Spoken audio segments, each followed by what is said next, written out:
En el intermedio tenemos un ingrediente espiritual único y es el bautismo de Fernando. Así que nos vamos a quedar todos acá para gozarnos, ¿verdad?, de esta experiencia maravillosa. Vamos a tener una palabra de oración antes de empezar. Gracias, Señor, por tener el tiempo, la voluntad, el deseo de venir a tu casa de oración. Esperamos adorarte en espíritu y en verdad, recibir tu palabra, edificar nuestra fe sobre firme fundamento, la palabra de Dios. Que nada ni nadie nos separe de tu amor y podamos contemplar el rostro de Jesús, Señor, enamorarnos de Cristo Jesús y seguir avanzando en esta fe. Bendice al pastor Bora en la presentación del mensaje y permanece a nuestro lado dándonos sabiduría para entender. Oramos en el nombre de Jesús. Amén. Tiempo de televisión, aquí está el hombre. Bendición del cielo para todos.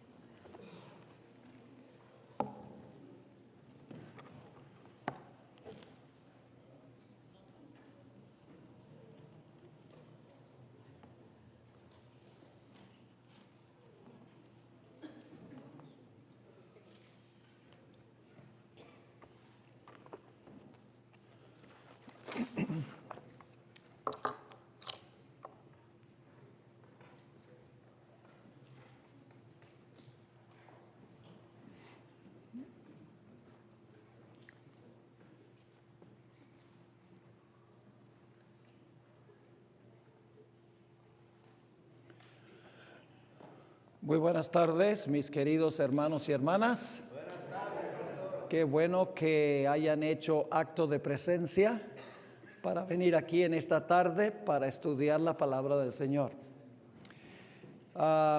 Lamentablemente nos toca comenzar a esta hora para no salir tan tarde. Yo sé que es una lucha muy grande con el tráfico. Pero gracias a Dios tenemos un buen grupo aquí y yo sé que algunos están en camino y estarán entrando durante el transcurso de nuestro estudio. Quiero mencionar solamente una o dos cosas antes que tengamos nuestra oración para comenzar. Estamos estudiando el principio, ahora el principio número 7, que el centro de todas las profecías que tienen que ver con la primera venida y con la segunda venida es Cristo Jesús. Ahora, en nuestro tema de ayer dimos un ejemplo de eso, estudiando en el Antiguo Testamento la historia de la roca y también de cómo el fuego consumía los sacrificios. Esas profecías apuntaban a la primera venida de Jesús, su muerte. Pero también hay profecías que apuntan hacia su segunda venida y esas se centran también en Jesús. Quiero mencionar que en el manual hay varias otras historias, varios otros materiales que ilustran profecías que se cumplieron en Cristo en la primera venida. Lamentablemente no tenemos tiempo de estudiar todos los ejemplos que están en el manual. Por ejemplo, tengo un material en el manual que trata sobre el calendario de los eventos de salvación del Mesías. Muestro como cada evento del ministerio de Jesús en la tierra y en el cielo había una fecha. Todo eso está en las fiestas judías del Antiguo Testamento. No tenemos tiempo de estudiar eso. Luego tengo otros temas comparando a Moisés con Cristo. Cristo es el cumplimiento de lo que fue Moisés. Tengo también un tema que se titula Una elección providencial, que tiene que ver con la elección de Judas. Como el Antiguo Testamento ya predijo que Judas iba a caer y era necesario reemplazarlo. ¿Y por qué era necesario reemplazarlo? Todo estaba en el Antiguo Testamento y se centra en Cristo Jesús. También hay un material que se titula El reposo del Redentor. Toqué eso brevemente en uno de nuestros temas, donde demuestro que el maná de Éxodo 16 tenía una lección muy cristocéntrica que se cumple en el Nuevo Testamento. Así que hay otros materiales en el manual, ilustraciones de cómo estas profecías se cumplieron con Cristo en la primera venida de Jesús. También vamos a estudiar hoy una profecía que se cumple en relación con la segunda venida de Jesús, con eventos finales. Pero hay dos materiales adicionales en el manual que no vamos a estudiar que ilustran cómo las profecías del fin se cumplen también en Jesús. Hay un material en el manual que se titula ¿Quién es como Dios? Tiene que ver con el arcángel Miguel, que se menciona 3 veces en el Antiguo Testamento. Y muestro cómo en el Nuevo esto se cumple en Jesús. Y luego hay otro material estudiando detalladamente la profecía de Daniel 3 y cómo esa profecía se va a cumplir en Cristo al final de la historia, cuando Cristo libre a su pueblo del horno de fuego de la gran tribulación. Así que esas son historias que están en el manual, pero si estudiáramos esas historias no saldríamos de los primeros 2 principios en las 24 horas que tenemos para este curso. Por eso quiero animarles que consigan el manual. Quiero mencionar también que han traído o nos han enviado también los mismos manuales en inglés.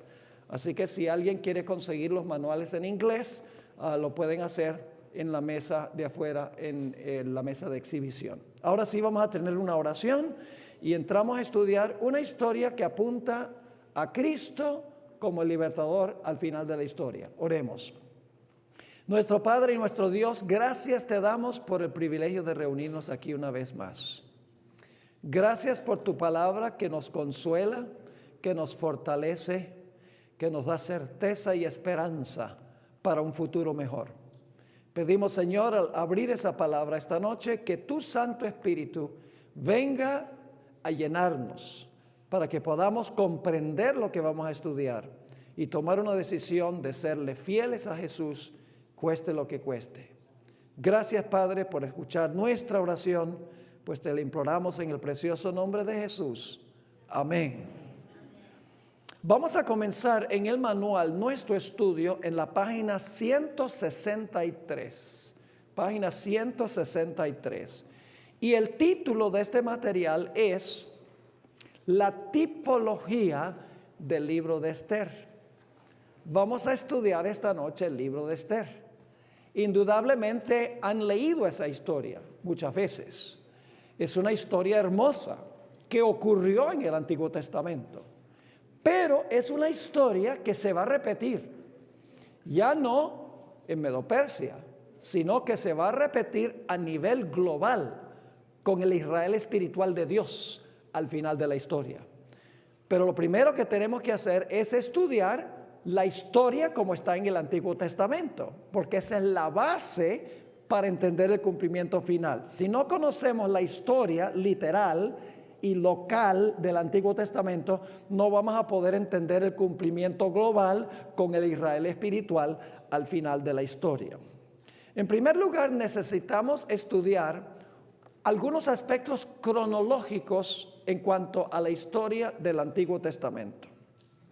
Y voy a cubrir esto rápidamente porque no es el punto central de lo que vamos a estudiar. Desde el año 605 hasta el año 539 a.C., el pueblo de Israel estuvo cautivo en Babilonia. Son los 70 años que profetizó Jeremías, en Jeremías 25, 11 y 12. El pueblo de Dios estuvo cautivo en Babilonia desde el 605 hasta el 539. Pero en el año 539 Babilonia recibió una herida mortal. Se relata la historia en Daniel 5, donde se relata la historia del banquete de Belsasar, la escritura sobre la pared, Babilonia cayó, es decir, Babilonia recibió una herida mortal. 3 años después, en el año 536, Ciro el Grande, que era un gobernante medo-persa, dio un decreto de libertad civil y religiosa para que el pueblo de Israel, y dicho sea de paso, otros pueblos también, pudieran ser libres para seguir la religión de su elección. Libertad civil y libertad religiosa. Ciro era muy amplio en ese sentido. Así que en el año 536, 3 años después de la herida mortal, se dio este decreto para que Israel pudiera regresar a su tierra, para reconstruir el templo, para reconstruir su ciudad y para reconstruir los muros y restablecer otra vez su religión, que ahora podían practicar libremente según el decreto que habían dado los medos y los persas.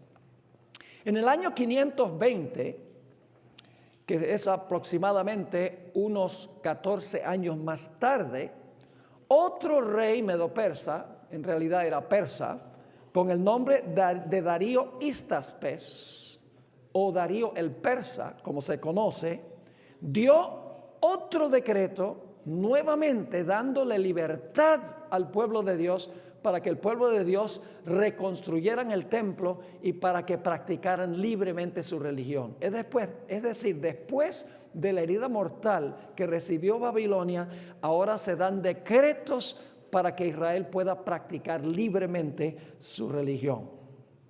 En Daniel 8:20, si van allí conmigo un momento, en Daniel el capítulo 8 y el versículo 20, Medo-Persia se ilustra con una bestia que la Biblia llama el carnero, y el carnero tiene 2 cuernos.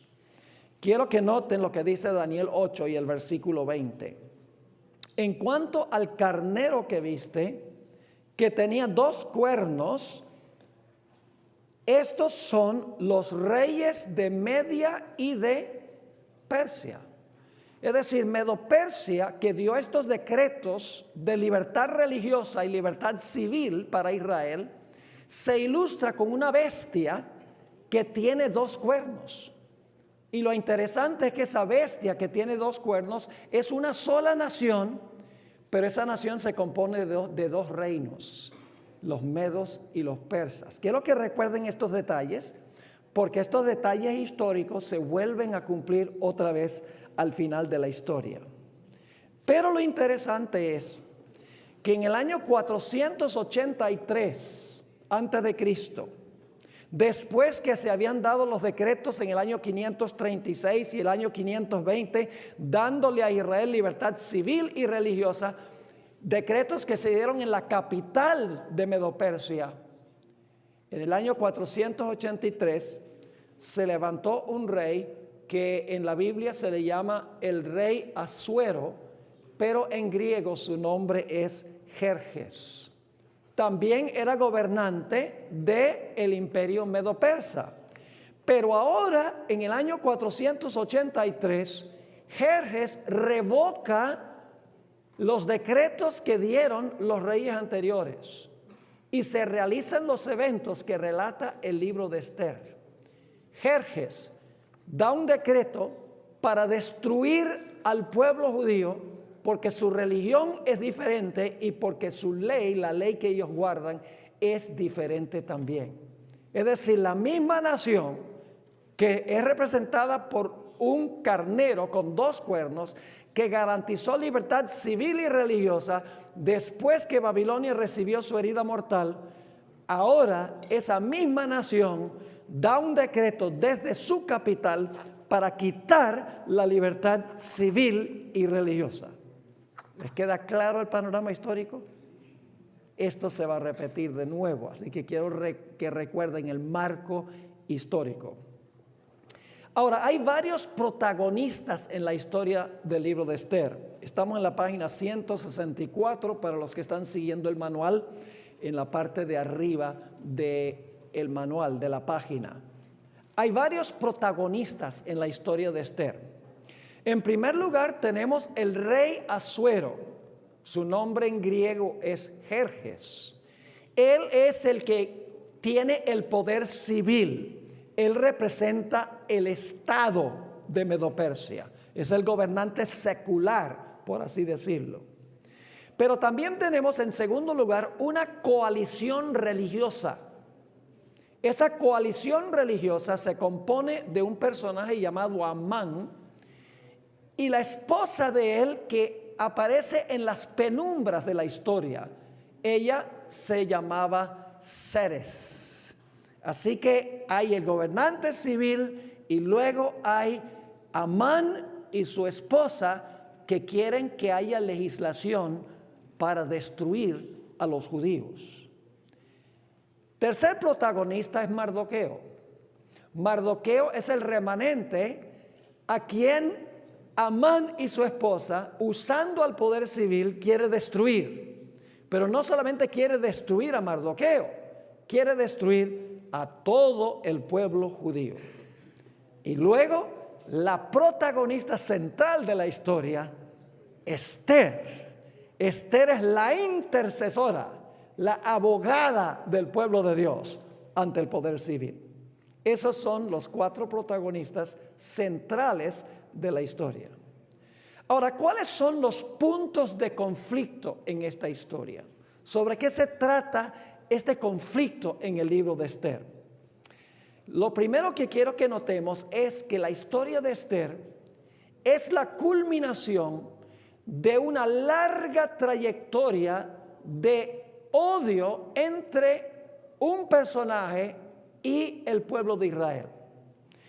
Es interesante notar que solamente se dan los nombres completos de 2 personajes en el libro de Esther. Uno de esos personajes es Amán. No solamente se le llama Amán, se le llama Amán, el hijo de Amadata el Agageo. Cuando se usa su nombre, se da su nombre completo.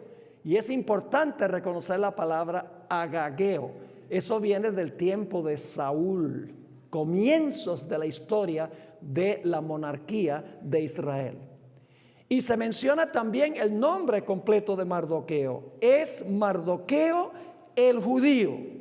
Es decir, esta guerra en el libro de Esther es una guerra de larga trayectoria que comenzó en el tiempo de la monarquía hebrea. Sencillamente, el libro de Esther es el último capítulo de esta enemistad que existía entre Israel y Agag. La sierva de Dios dice en Profetas y Reyes, página 442, Satanás mismo, instigador oculto del complot, estaba procurando desarraigar de la tierra a los que conservaban el conocimiento del Dios verdadero. Ahí tienen el motivo de la guerra. Satanás, dice ella, el instigador oculto del complot, es decir, estaba detrás del telón, estaba procurando desarraigar a los judíos porque ellos conservaban el conocimiento del verdadero Dios. Es decir, era una guerra religiosa esta guerra. Había 2 puntos de contención. En primer lugar, un punto de contención era la adoración. Vamos a encontrar en un momento que el rey había dado un decreto de que todos se inclinaran y arrodillaran ante Amán. Ahora, lo interesante, vamos a encontrar que el libro de Esther no tiene ni una sola vez el nombre de Dios, no se menciona el nombre de Dios. Y les voy a explicar por qué razón no se menciona el nombre de Dios. Pero en el Antiguo Testamento, cuando se usan 2 palabras juntas, la palabra arrodillar e inclinar, cuando en el Antiguo Testamento aparece esa combinación varias veces, cada vez que aparece tiene que ver con adoración que se le rinde a Dios. Es decir, Amán estaba esperando que Mardoqueo lo venerara y lo adorara religiosamente. No era solamente una señal de respeto inclinarse. Es decir, él quería que se le rindiera culto y reverencia que le pertenece solo a Dios. Es decir, el primer punto de contención es la adoración. En segundo lugar, están involucrados los mandamientos de Dios, la ley de Dios. Eso lo vamos a ver en unos momentos, porque Amán va a ir ante el rey y le va a decir, las leyes de este pueblo son diferentes que las leyes del reino de Medo-Persia. Es decir, los 2 puntos de contención son la adoración y la ley de Dios. Ahora vamos a analizar la trama de la historia. Esther 3 y el versículo 2 y 3. Esther 3, 2 y 3. Quédense ahí en Esther porque vamos a estar leyendo mayormente de allí en esta presentación y luego en la segunda presentación donde hablemos del cumplimiento de esto estaremos citando otros libros. Dice en Esther 3, 2 y 3, y todos los siervos del rey que estaban a la puerta del rey se arrodillaban y se inclinaban. Recuerden que esa expresión siempre significa adoración a Dios en todos los otros lugares donde aparecen las dos palabras juntas. Se arrodillaban y se inclinaban ante Amán. ¿Por qué se inclinaban todos ante Amán? Porque así lo había mandado el rey. ¿Se estaba metiendo el poder civil en la religión? Sí, es decir, el rey dio un decreto religioso de adorar, de inclinarse ante Amán. Pero luego dice, pero Mardoqueo ni se arrodillaba ni se humillaba. Y los siervos del rey que estaban a la puerta preguntaron a Mardoqueo, ¿por qué traspasas el mandamiento del rey? ¿Tenía derecho Mardoqueo de desobedecer la ley del rey? ¿Tenía derecho a desobedecer? ¿Acaso no debemos obedecer a los poderes civiles? Pues debemos obedecer a los poderes civiles, menos cuando interfieren con las convicciones de nuestra conciencia. Podemos practicar desobediencia civil cuando el poder civil se sobrepone a su nivel de autoridad y emite leyes de adoración, leyes religiosas. Así que Mardoqueo está diciendo, es menester obedecer a Dios antes que a los hombres, antes que el poder civil. Y claro, la Biblia dice que Amán no le gustó. En el capítulo 3 y el versículo 5 y 6 nos dice, y vio Amán que Mardoqueo ni se arrodillaba ni se humillaba delante de él. ¿Y qué pasó como resultado? Se llenó de ira. Al final de la historia, los poderes del mundo se van a llenar de ira contra los que guardan los mandamientos de Dios y no adoran a la bestia y su imagen. ¿Cómo no? Me estoy adelantando un poco. Quiero que vayan pensando en eso. Así que dice, se llenó de ira, pero tuvo en poco poner mano en Mardoqueo solamente, pues ya le habían declarado cuál era el pueblo de Mardoqueo. Y procuró Amán destruir a todos los judíos que había en el reino de Asuero, al pueblo de Mardoqueo. Es decir, no solo Mardoqueo, voy a acabar con toda esta nación. ¿Y quién estaba detrás del complot? Satanás, porque el pueblo de Dios preservaba el conocimiento del verdadero Dios. Pero ahora Amán sabe que él no puede dar un decreto para destruir a Mardoqueo y a los judíos. Él necesita la ayuda de ¿quién? Necesita la ayuda del poder civil que había dado el decreto de adoración. Así que dice en Esther 3 y el versículo 8 que Amán va ante la presencia del rey. Vamos a leer el versículo 8. Y dijo Amán al rey Asuero, hay un pueblo esparcido y distribuido entre los pueblos en todas las provincias de tu reino. Es decir, está en todas partes de tu reino este pueblo. Ahora escuchen bien. Y sus leyes son diferentes de las de todo pueblo. ¿En qué sentido eran diferentes las leyes? Mardoqueo no se inclinaba porque la ley de Dios lo prohibía. Sus leyes son diferentes de las de todo pueblo y como son diferentes, dice él, no guardan ¿qué cosa? Las leyes del rey. ¿Cuál ley del rey? La de inclinarse ante ¿quién? Ante Amán. Y al rey nada les beneficia el dejarlos vivir. Es decir, si tú dejas que esta gente exista, el resultado va a ser anarquía en tu reino. Porque cuando la gente no obedece las leyes de la nación, hay anarquía. Así que es necesario deshacernos de ellos. Ahora, fíjense los argumentos de Amán. Hay un pueblo disperso en todas partes. Este remanente tiene leyes distintas. Y como tienen las leyes distintas, no obedecen la ley que dio el rey. Y dejarlos existir es un riesgo para la estabilidad del gobierno, la estabilidad de la nación. Y por lo tanto es necesario deshacernos de ellos.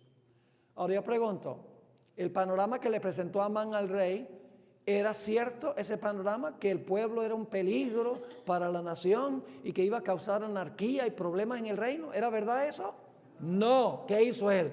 Engañó al rey con un falso testimonio en cuanto al pueblo de Dios. Ahora Amán le sugiere al rey algo en el versículo 9. Si place al rey, decrete que sean destruidos, y yo pesaré 10,000 talentos de plata a los que manejan la hacienda, para que sean traídos a los tesoros del rey. Ahora quiero que noten aquí que el decreto que fue propuesto por el rey lo puso porque el consejero religioso le dijo que lo hiciera. En segundo lugar, quiero que noten que este Amán engañó al poder civil para que pensara que el pueblo era un riesgo para su reino. El rey confiaba implícitamente en su consejero. Y por lo tanto, el rey dijo, Amán me ama a mí, es leal a mi reino, y por lo tanto, yo voy a hacer lo que Amán sugiere, porque para mí lo más importante es la estabilidad de mi reino.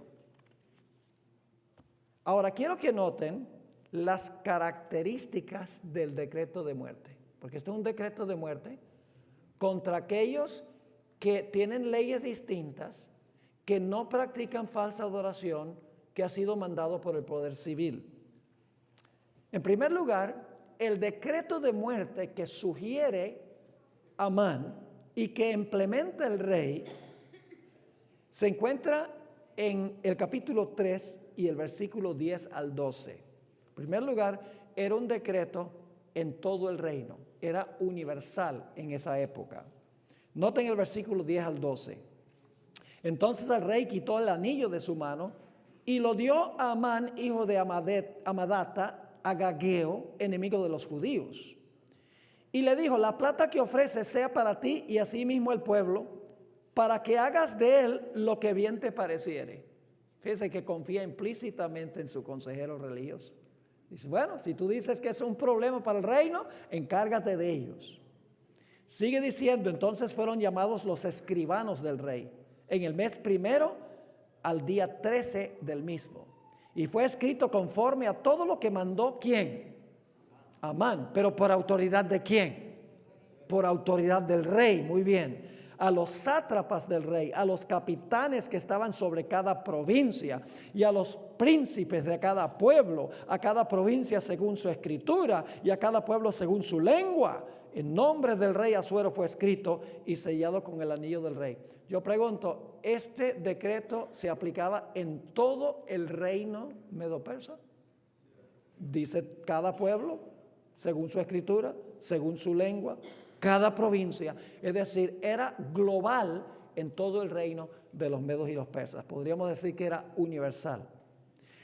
En segundo lugar, el versículo 13 nos dice que había una fecha en el decreto y cuando llegara esa fecha la gente podía matar a los judíos. Es decir, era un decreto fechado.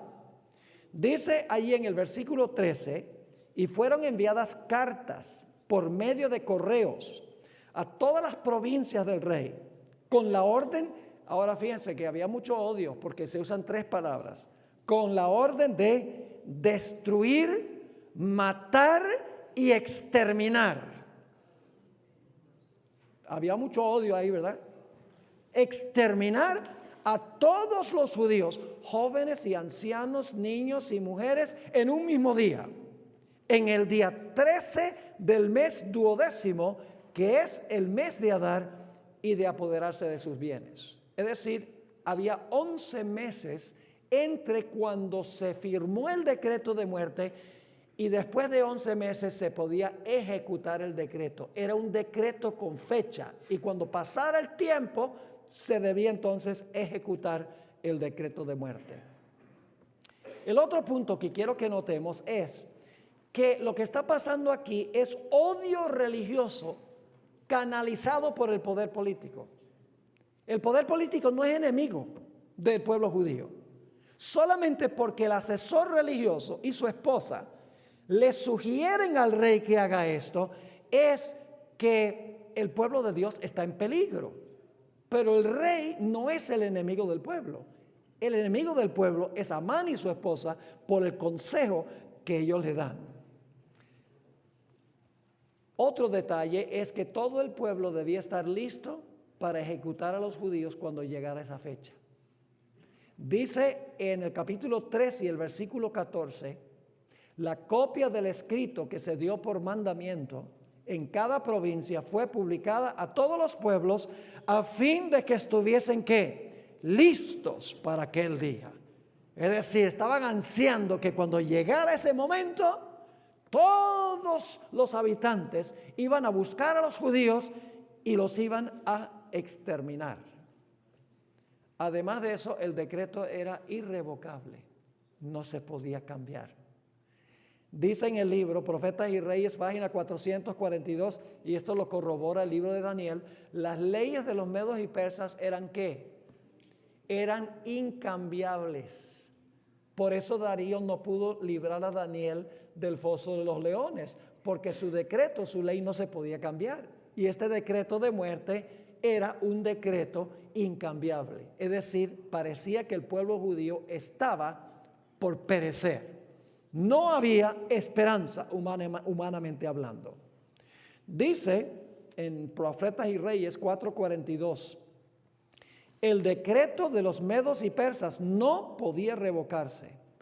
Aparentemente no quedaba esperanza alguna. Y todos los israelitas estaban condenados a morir. Y luego saben lo que hizo Amán con el rey. Noten lo que dice Esther 3:15. Hay vino involucrado en esta historia. El rey y Amán ahora se van a sentar a tomar vino. ¿Hay alguna mención de vino en Apocalipsis? Una ramera y los reyes, etcétera. Ya ustedes saben que sí. Dice en el versículo 15, y salieron los correos prontamente por mandato del rey. Y el edicto fue dado en Susa, capital del reino. Quiero que recuerden que el decreto se dio de la capital de Medo-Persia, los que habían garantizado libertad civil y religiosa antes. Dice, y el rey y Amán se sentaron ¿a qué? ¿Qué creen ustedes? ¿Que estaban bebiendo H2O? Estaban bebiendo vino. La sierva del Señor lo especifica. Se sentaron a beber, pero la ciudad de Susa estaba conmovida. Y ahora cuando los judíos oyen en cuanto a este decreto de muerte, ahora van a pasar por un terrible tiempo de angustia. Se describe en Esther 4 y el versículo 1 hasta el versículo 3. Luego que supo Mardoqueo todo lo que se había hecho, rasgó sus vestidos, se vistió de cilicio y de ceniza y se fue por la ciudad clamando con grande y amargo clamor. Y vino hasta delante de la puerta del rey, pues no era lícito pasar adentro de la puerta del rey con vestido de cilicio. Y en cada provincia y lugar donde el mandamiento del rey y su decreto llegaba, tenían los judíos, ¿qué cosa? Gran luto, ayuno, lloro y lamentación, cilicio y ceniza era la cama de muchos. ¿Captan la aflicción por la cual está pasando el pueblo ahora? Un terrible tiempo de angustia. No parece haber esperanza. Pero ahora aparece la heroína de la historia. La intercesora, la abogada, la defensora del pueblo de Dios. Ahora aparece cuando todo parece perdido. Mardoqueo le manda decir a Esther la situación precaria en la cual se encuentra el pueblo. Y le dice a Esther, mira Esther, tenemos este problema y no creas tú que si tú no vas a interceder con el rey, que tú te vas a salvar porque tú también eres judía. Y el decreto dice todos los judíos. Así que como tú eres judía, el rey va a tener que ejecutarte a ti también. Noten lo que dice en Esther 4, 8 y 9, Esther amaba a su pueblo. Es decir, era como así decirlo, familiar, cercana de su pueblo. Y sintió el deseo de levantarse para interceder y defender a su pueblo. En Esther 4 y el versículo 8 y 9 dice: le dio también la copia del decreto que había sido dado en Susa para que fuesen destruidos, a fin de que la mostrase a Esther y se lo declarase, y le encargara que fuese ante el rey a suplicarle y a qué interceder delante de él por su pueblo. Así que Esther es la intercesora, ¿sí o no? Y está intercediendo ¿por quiénes? Por su pueblo. ¿Y saben algo? Esther amaba más a su pueblo que su propia vida. Noten Esther 4 y el versículo 13 al 17. Entonces dijo Mardoqueo que respondiesen a Esther, le manda el mensaje: no pienses que escaparás en la casa del rey más que cualquier otro judío, porque si callas absolutamente en este tiempo, respiro y liberación vendrá de otra parte para los judíos, mas tú y la casa de tu padre pereceréis. Y quién sabe si para esta hora has llegado al reino. Quién sabe si el milagro de que una judía sea la esposa del rey no sea una coincidencia, sino que haya sucedido por esta razón. Versículo 15. Y Esther dijo que respondiesen a Mardoqueo: ve y reúne a todos los judíos que se hallen en Susa y ayunad por mí. Y no comáis ni bebáis en 3 días, noche y día. Yo también con mis doncellas ayunaré igualmente. Y entonces entraré a ver al rey, aunque no sea conforme a la ley. Y luego, ¿qué dijo? Las famosas palabras: y si perezco, que perezca. ¿Amaba Esther más a su pueblo que su propia vida? Era la intercesora que estaba dispuesta de morir por salvar a su pueblo. Versículo 17. Entonces Mardoqueo fue e hizo conforme a todo lo que le mandó Esther. Lo interesante es que Esther era pariente cercano de Mardoqueo, pariente cercana. Dicen Profetas y Reyes, página 442, Mardoqueo era pariente cercano de ella. Yo pregunto, ¿Jesús es nuestro pariente cercano? Se hizo carne de nuestra carne y hueso de nuestro hueso, es nuestro hermano. Mardoqueo era pariente cercano de ella. En su necesidad extrema decidió apelar a Jerjes en favor de su pueblo. Esther iba a presentarse a él como intercesora. Yo pregunto, ¿iba ella a interceder por el pecado de Israel? ¿Era intercesora en el sentido de interceder por el pecado? No, iba a interceder para defender a su pueblo. No tenía nada que ver con interceder por el pecado, pues este es el tiempo de angustia, cuando hay un decreto de muerte contra el pueblo de Dios. Y ahora algo hace Esther antes de entrar ante el rey. Se encuentra en el capítulo 5 y el versículo 1. No nos es posible estudiar todos los detallitos, solamente les estoy mostrando a grandes rasgos. Y yo sé que ustedes ya saben para dónde vamos con esto, ¿verdad que sí? Ni siquiera tendríamos que hacer la aplicación, pero hay algunos otros detalles interesantes. Antes de entrar al rey, fue necesario que la intercesora se cambiara las vestiduras. Noten Esther 5:1. Aconteció que al tercer día se vistió Esther su vestido real. Se cambió a sus vestidos reales. Y entró en el patio interior de la casa del rey, enfrente del aposento del rey, y estaba el rey sentado en su trono en el aposento real, enfrente de la puerta del aposento. Y ahora suceden algunas cosas interesantes. Se invita a Amán a un banquete con el rey y con Esther. Y luego después Amán recibe una segunda invitación para ir a otro banquete el siguiente día. Y la Biblia dice que Amán, cuando fue allá a reunirse con Esther y con el rey en el banquete, ahí estaba Mardoqueo a la puerta, parado. Y dice la Biblia que se enfogonó, se enojó, se llenó de amargura. Ahora, lo interesante es que la esposa de Amán le había dicho a Amán: mira, Amán, pon una horca para que puedas ahorcar a Mardoqueo cuando llegue la hora. Ella es un personaje que está en las penumbras, en las sombras, pero ella es la arquitecto de esto, ella está detrás de todo este complot que vemos aquí. Ahora, lo interesante es, y estoy resumiendo aquí, se llena de amargura Amán, y encontramos en la historia que el rey esa noche no es capaz de dormir. En ese tiempo no había televisión. Así que el rey dice: mira, tráiganme los libros históricos del reino de Medo-Persia, porque yo quiero repasar un poco la historia del reino. Así que ahora se van a abrir los libros. Y resulta que en todos los tomos de la historia del reino de Medo-Persia, él abre el tomo que relata la historia de cómo un personaje llamado Mardoqueo lo había librado de un asesinato.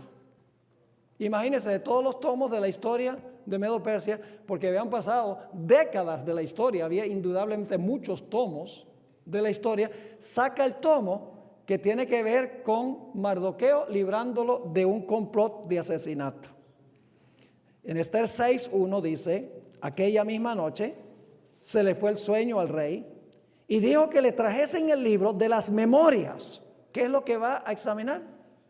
El libro de memoria, muy importante, y crónicas, y que las leyeran en su presencia. Y entonces él se da cuenta que Mardoqueo lo había librado de este complot. Y el rey dice: bueno, ¿y qué se hizo con este hombre que libró al rey de este complot para asesinarlo? Y Amán, que estaba presente ahí, él dice: pues según esto no se hizo nada para él. El rey no le dijo quién era. Y el rey dice: ¿qué debemos hacer con ese que nunca fue recompensado por haber librado la vida del rey? Oh, y Amán está diciendo: ese soy yo. Y por lo tanto, en Esther 6:7-9, dice: respondió Amán al rey: para el varón cuya honra desea el rey, traigan el vestido real de que el rey se viste, y el caballo en que el rey cabalga, y la corona real que está puesta en su cabeza. Y den el vestido y el caballo en mano de alguno de los príncipes más nobles del rey, y vistan a aquel varón cuya honra desea el rey, y llévenlo en el caballo por la plaza de la ciudad, y pregonen delante de él: así se hará al varón cuya honra desea el rey. ¡Wow! Fíjese que había hecho estas cosas Mardoqueo y estaba en los libros, pero no había recibido su recompensa. Ahora se abren los libros, se examinan sus obras, y dice: este hay que recompensarlo. Y entonces Amán está pensando que el rey va a decir: ok, hagan esto para Amán. Pero el rey dice: Mardoqueo es el hombre. Noten el capítulo 6 y el versículo 10 y 11. Entonces el rey dijo a Amán: date prisa, toma el vestido y el caballo, como tú has dicho. Hazlo así con el judío Mardoqueo, que se sienta a la puerta real, porque Amán no le había revelado al rey cuál era el pueblo. Él no sabía que eran los judíos en este momento. Dice: hazlo así con el judío Mardoqueo, que se sienta a la puerta real, no omitas nada de todo lo que has dicho.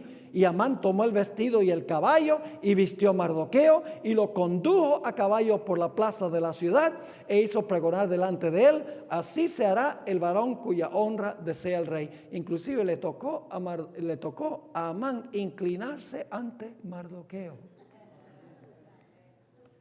a sus pies. Todo esto es profético, mis hermanos y hermanas. Todo esto es una historia local con el Israel literal, que se cumplen sus detalles al final de la historia. Fíjense, ¿cuándo recibe el pueblo de Dios su recompensa? ¿Se determina su recompensa antes de recibirla? ¿Examinando los libros celestiales? ¿Cómo no? Ahora, en el segundo banquete, aquí viene lo interesante, porque el sueño del rey, que se le fue el sueño, fue entre el primer banquete y el segundo banquete. En el segundo día del segundo banquete, Esther desenmascaró el malvado complot de Amán. Y ahora sucedió algo que sucede muy a menudo en la Biblia. Ahora el rey se da cuenta que ha sido engañado.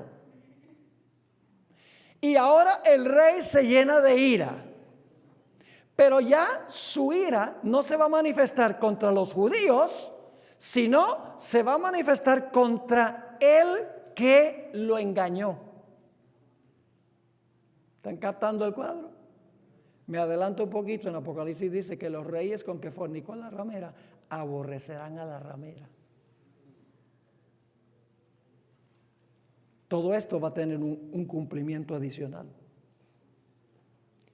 Y cuando el rey, dice que el rey salió, pero furioso salió del banquete, ¿no? Cuando oyó que Amán quería acabar con todos los judíos, y la reina era judía también. Y luego cuando regresa, se da cuenta que Amán está aferrado de Esther y está diciendo, intercede por mí. Y el rey cree que él se está aprovechando de la reina. Y ahora sí está bravo. Y dice, lleven a este charlatán y cuélguenlo en la horca que preparó para Mardoqueo. El arma que iba a matar a Mardoqueo acabó con el consejero engañoso del rey. Dice, pero no había intercesión para Amán. Esther rehusó interceder para Amán. Dice en Esther 7:7, luego el rey se levantó del banquete encendido en ira y se fue al huerto del palacio y se quedó Amán para suplicarle a la reina Esther por su vida. Yo pregunto, cuando se cierra la puerta de la gracia y los consejeros religiosos le dicen a los reyes de la tierra que acaben con el pueblo de Dios, ¿va a haber alguna intercesión para ellos? No, porque la gracia se habrá cerrado. Sigue diciendo, se quedó Amán para suplicarle a la reina Esther por su vida, porque vio que estaba resuelto para el mal de parte del rey. Y luego se habla del fin de los conspiradores, no solo de Amán, sino de la esposa.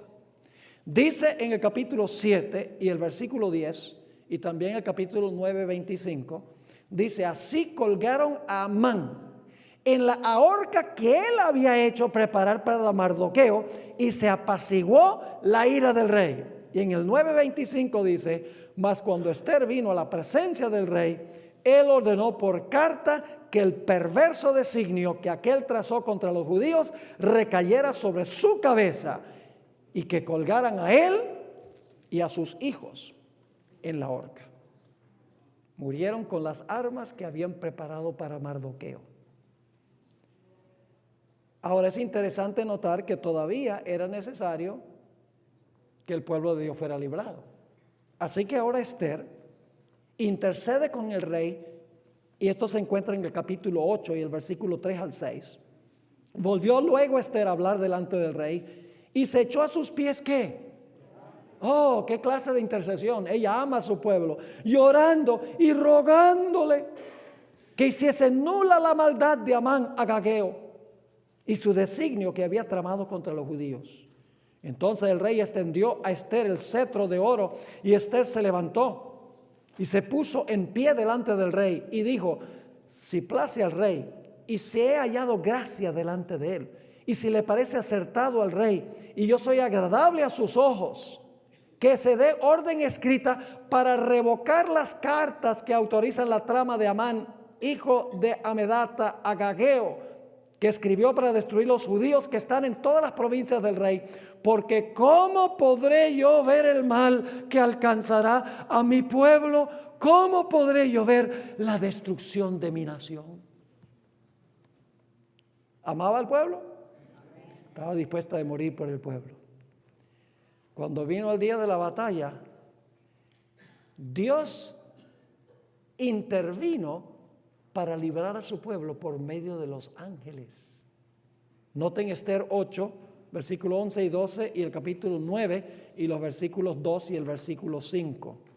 Dice: y escribió en nombre del rey Asuero y lo selló con el anillo del rey y envió cartas por medio de correos montados en caballos veloces procedentes de los repastos reales, y que el rey daba facultad a los judíos que estaban en todas las ciudades para que se reuniesen y estuviesen a la defensa de su vida, prontos a destruir y matar y acabar con toda fuerza armada del pueblo o provincia que viniese contra ellos, y aun sus niños y mujeres, y apoderarse de sus bienes. Es decir, ahora se podían defender. En un mismo día, en todas las provincias del rey Asuero, en el día 13 del mes 12º, que es el mes de Adar. Y lo interesante es que el pueblo no luchó solo, porque la hermana Juárez dice en Profetas y Reyes, página 443, ángeles excelsos en fortaleza habían sido enviados por Dios para proteger a su pueblo, mientras éste se apresuraba en defensa de su vida. Los ángeles vinieron a defender al pueblo de Dios. Y luego vino el festejo y la alegría, el banquete. Se estableció una fiesta que se conoce como la fiesta de Purim. Es una celebración alegre, feliz, porque habían sido librados de sus enemigos. En Esther 9, 17 y 18 se describe la alegría. Dice: esto fue en el día 13 del mes de Adar, y reposaron en el día 14 del mismo, y lo hicieron día de banquete y de alegría. Pero los judíos que estaban en Susa se juntaron el día 13 y 14 del mismo mes, y el 15 del mismo reposaron, y lo hicieron día de ¿qué? Día de banquete y de regocijo. Después de la liberación viene la celebración. Ahora hablemos un poquito de la ausencia del nombre de Dios. En la historia humana, mis hermanos y hermanas, Dios obra detrás del telón. Hay una mano invisible que dirige los eventos de la historia. Dios dice: estoy aquí, aun cuando no me pueden ver. Dios no siempre libra a su pueblo por medio de señales y milagros, como hizo en el Éxodo. A veces Dios interviene por sus actos providenciales dentro de la historia. En esta historia Dios quiere mostrar que Él no siempre obra visiblemente, por eso no está su nombre, sino que obra detrás del telón. Ahora, si ustedes leen el libro de Esther, hay demasiadas coincidencias para que sea accidental, porque todo está sucediendo providencialmente y aún no sabe. Y Dios está diciendo: aunque tú no ves a Dios visiblemente, detrás del telón está orando. Una historia similar a esta es la historia de José.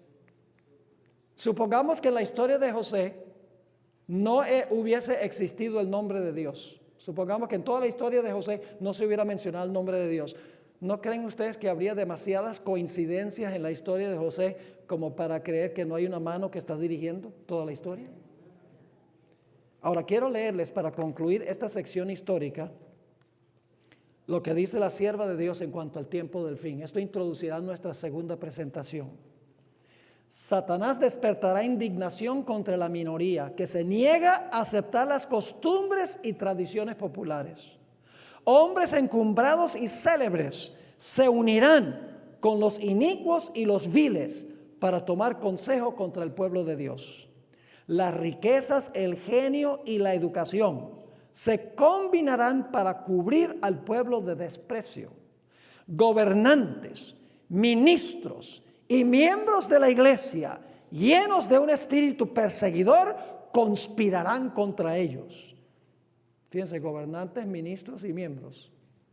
Y luego dice: de viva voz y por la pluma, mediante jactancias, amenazas y el ridículo, procurarán destruir su fe.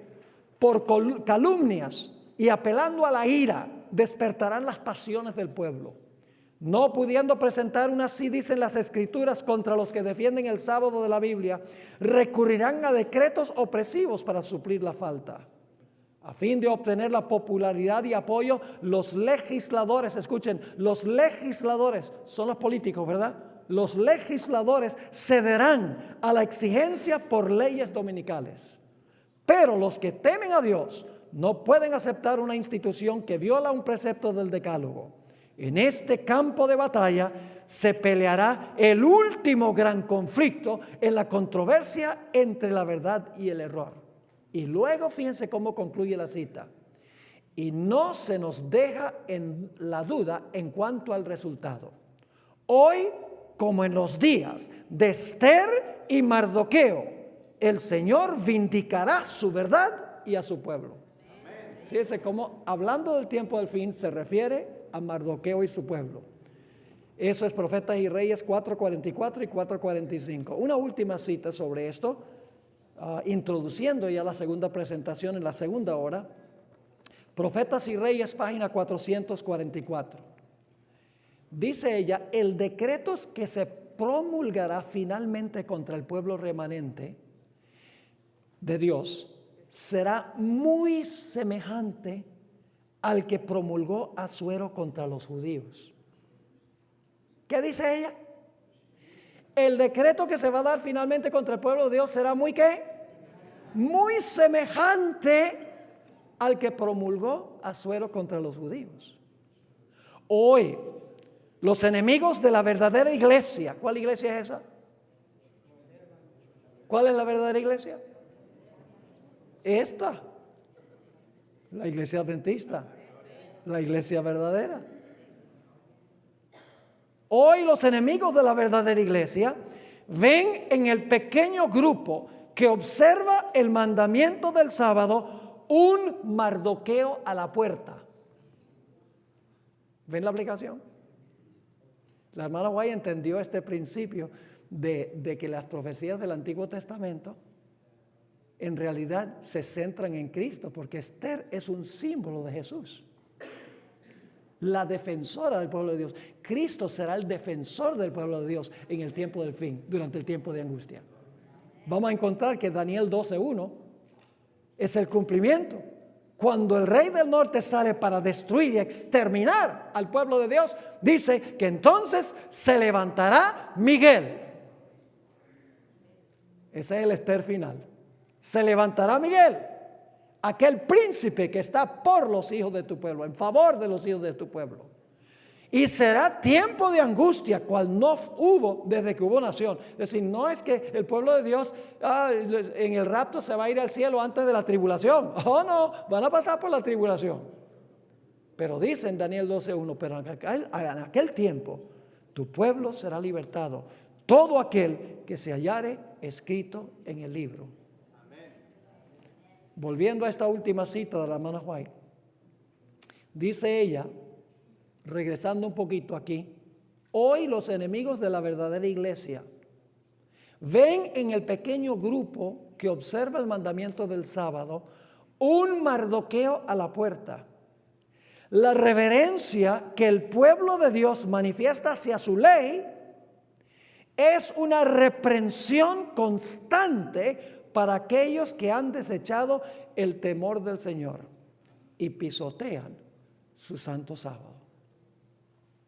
Así que esta historia de Ester, hermanos y hermanas, una espectacular historia, es una historia tipológica. Lo que sucedió localmente con el pueblo judío literal va a ocurrir de nuevo en el futuro, ya no localmente, sino globalmente. Y no sucederá con los judíos literales, sino que sucederá con el pueblo de Dios en todo el planeta Tierra.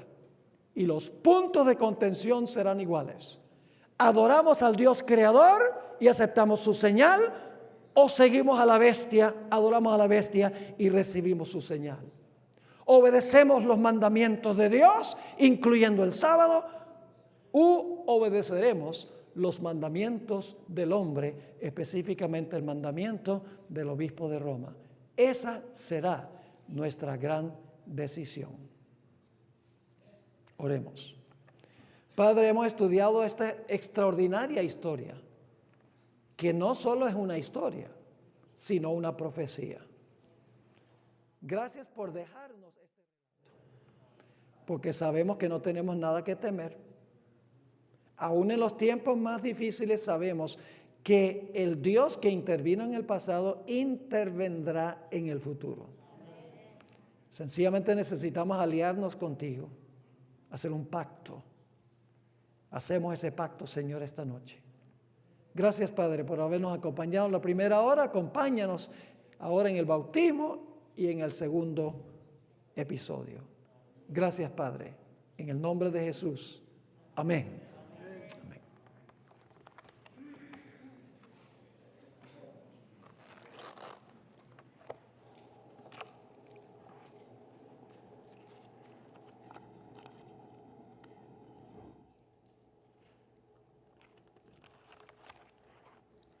Hello, probando. Bien, hermanos, esta es la decisión de un hombre adulto. Después de estar presente el sábado, él estaba indeciso acerca de la verdad del sábado. Y cuando el pastor usado por Dios, el pastor Borg, presentó todo eso, él dijo, yo no tengo más nada que buscar. Él hoy está cumpliendo años de vida. Y este es un nacimiento también espiritual. Amén. Su versículo preferido es, de manera que si alguno está en Cristo, nueva criatura es. Las cosas viejas pasaron, he aquí todas son hechas nuevas. Vamos a disfrutar, hermanos, este bautismo. Oremos todos. Señor y Dios, por años estuviste conduciendo la vida de Fernando. Hoy, en la fecha de su nacimiento biológico, decide nacer también espiritualmente por la gracia y el poder del Espíritu Santo. Te damos gracias por esta decisión sólida, con fundamento bíblico, con fundamento en la palabra de Dios, porque es la decisión de un hombre adulto, consciente, sabiendo del compromiso que hace con usted. Nos sentimos felices, Fernando, de que formes parte de nuestra familia cristiana y juntos perseveraremos hasta llegar a la Canaán celestial. Por mandato que me da la divina comisión, siendo ministro autorizado del Evangelio, hoy eres bautizado en el nombre del Padre, del Hijo, del Espíritu Santo. Amén. Amén.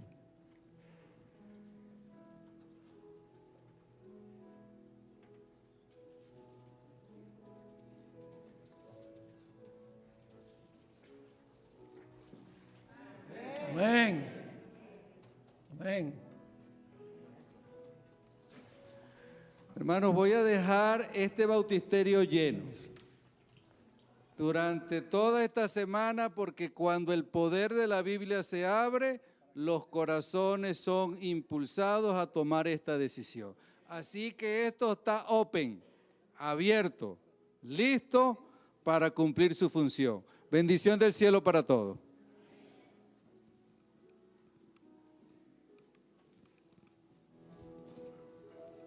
Ese es el propósito por el cual la iglesia ha sido llamada. Podemos gastar cientos de dólares, pero si no tratamos de practicar eso, en vano se va el dinero. Así que les pido que pongan de pie, mis hermanos, les pido a los diáconos, vamos a recoger una ofrenda, la cual es, como dicen, la que nos ayuda para traer esto aquí al hermano y a muchos más predicadores, ¿verdad? Pongámoslos de pie, no se vayan porque esto va corrido, mi hermano.